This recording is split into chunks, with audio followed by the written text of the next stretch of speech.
Assalamualaikum warahmatullahi wabarakatuh. Perkenalkan, nama saya Saidati Maryam dari Prodi Ilmu Hadis Fakultas Usuluddin dan Dakwah. Di sini saya akan menjelaskan mengenai Islam dan problematika kontemporer 2, yang dimana dalam era modern di sini masyarakat menghadapi berbagai persoalan seperti kemiskinan, ketimpangan sosial, kerusakan lingkungan, serta kegagalan sistem ekonomi global dalam menciptakan keadilan. Islam sebagai agama yang komprehensif memiliki seperangkat prinsip yang mampu menjawab persoalan tersebut. Prinsip-prinsip ini tidak hanya bersifat spiritual, tetapi juga praktis dan dapat diterapkan dalam kehidupan ekonomi, politik, dan sosial. Para pemikir Muslim dari masa dahulu hingga era modern saat ini telah memberikan gagasan-gagasan baru yang memperkaya khazanah ekonomi Islam. Perbedaan pandangan mereka justru menjadi kekuatan yang menunjukkan bahwa ekonomi Islam bersifat dinamis dan mampu beradaptasi dengan perkembangan zaman. Problematika kontemporer yang dianggap mendesak. Islam melihat beberapa persoalan global sebagai isu besar yang perlu segera ditangani. Yang pertama, kegagalan sistem ekonomi konvensional. Sistem ekonomi modern, terutama kapitalisme, cenderung berorientasi pada keuntungan tanpa batas, yang akibatnya kekayaan menumpuk pada kelompok tertentu, ketidakadilan semakin lebar, serta banyak masyarakat hidup miskin. Yang kedua, ketimpangan antara produksi dan konsumsi. Teknologi modern membuat produksi barang semakin mudah, tetapi konsumsi masyarakat semakin tidak terkendali. Hal ini menimbulkan eksploitasi sumber daya alam, pencemaran lingkungan, serta budaya konsumtif yang tidak selaras dengan nilai kesederhanaan dalam Islam. Yang ketiga, ketidakmerataan distribusi kekayaan, yang dimana sebagian kecil masyarakat menguasai mayoritas kekayaan dunia. Islam menilai ketimpangan seperti ini bertentangan dengan prinsip keadilan distributif. Yang keempat, persoalan moral dan etika.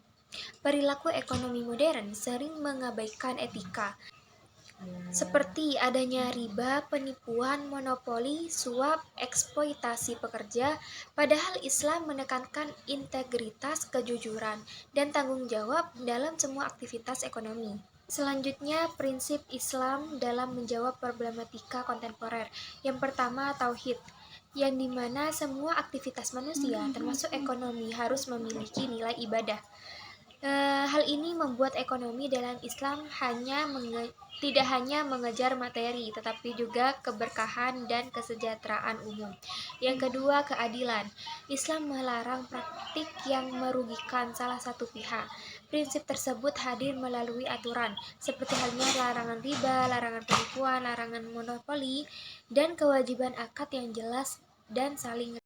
Yang ketiga, kemaslahatan. Kebijakan ekonomi dalam Islam harus membawa manfaat bagi masyarakat luas dan mencegah kerusakan. Yang keempat, distribusi kekayaan.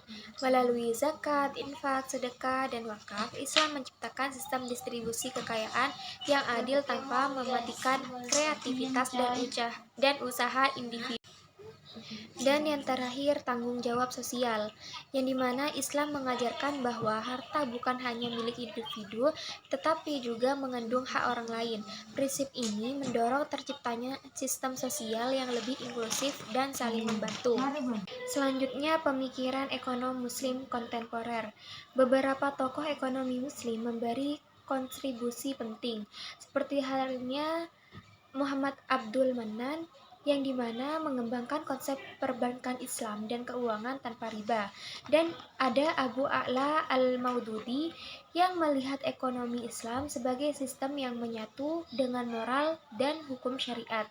Pemikiran mereka membantu merumuskan model ekonomi Islam yang bisa diterapkan dalam kehidupan modern. Mungkin cukup hanya ini yang dapat saya sampaikan. Kurang lebihnya mohon maaf. Wassalamualaikum warahmatullahi wabarakatuh.